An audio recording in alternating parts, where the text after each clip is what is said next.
Hello, Bridgetown, and those of you joining us online. My name is Bethany, and this is the Bridgetown Daily for Thursday, March 11th. I don't know about you, but I continue to feel the fatigue of the last year, to feel the weight of the tides that have changed over and over again.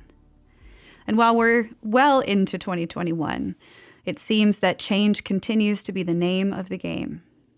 Though things seem as though they're on their way back to being normal or a new normal, there are still many thresholds that we as individuals and as a society will have to cross. Re-emerging, rebuilding, and re-envisioning life will demand that we change. We will have to, again, transition from one state to another.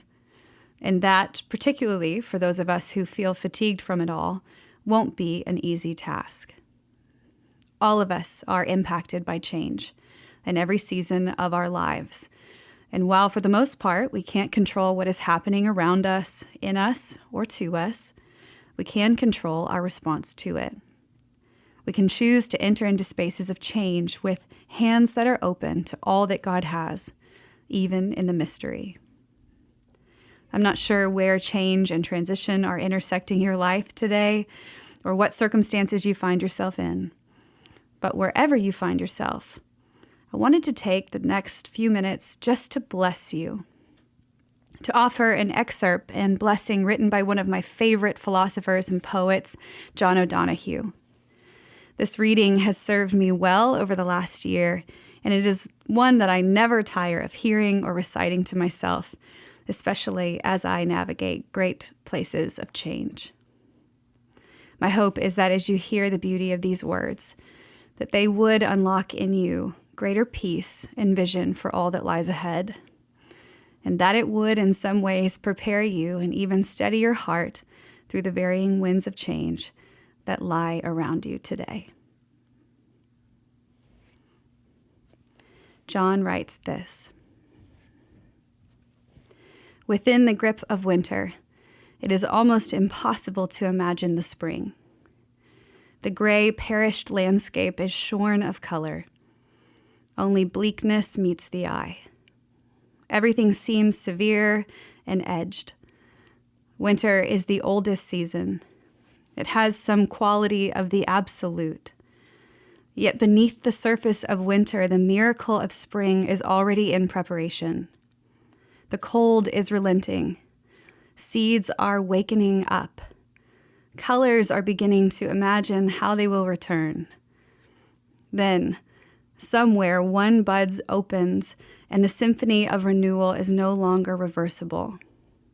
From the black heart of winter, a miraculous breathing of plenitude of color emerges. The beauty of nature insists on taking its time.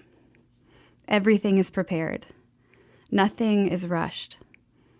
The rhythm of emergence is a gradual, slow beat, always inching its way forward.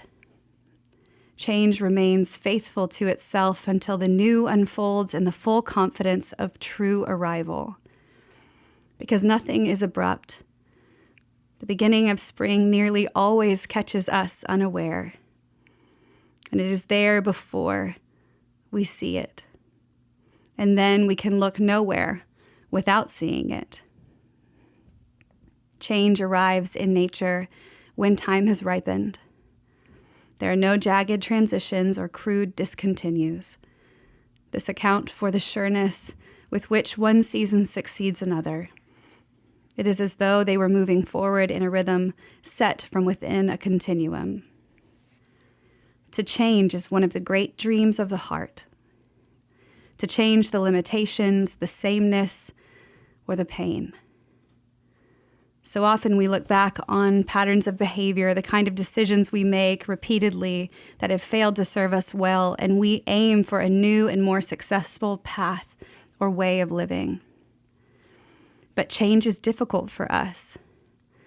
So often we opt to continue the old pattern rather than risking the danger of difference.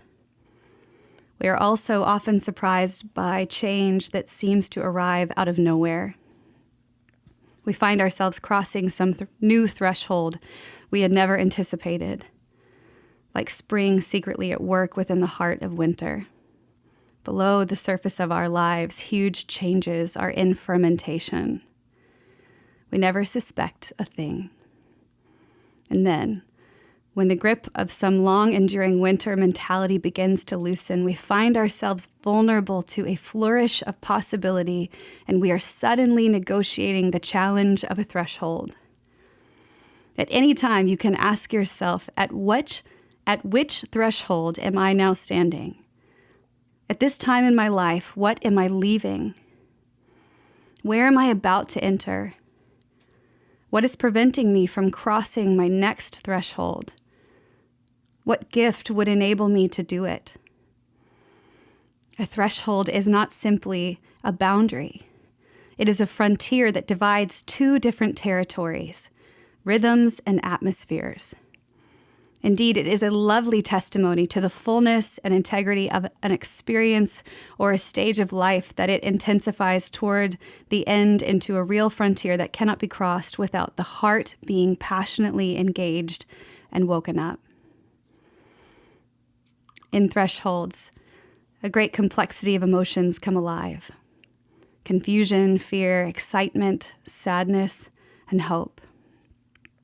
This is one of the reasons such vital crossing were always clothed in ritual.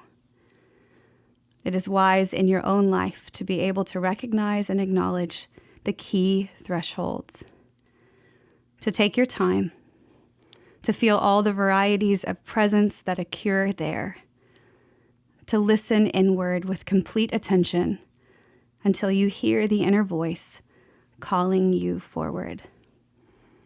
The time has come to cross. To acknowledge and cross a new threshold is always a challenge. It demands courage and also a sense of trust in whatever is emerging. This becomes essential when a threshold opens suddenly in front of you, one for which you had no preparation. But no threshold needs to be a threat, but rather an invitation and a promise. Whatever comes, the great sacrament of life will remain faithful to us, blessing us always with visible signs of invisible grace. We merely need to trust.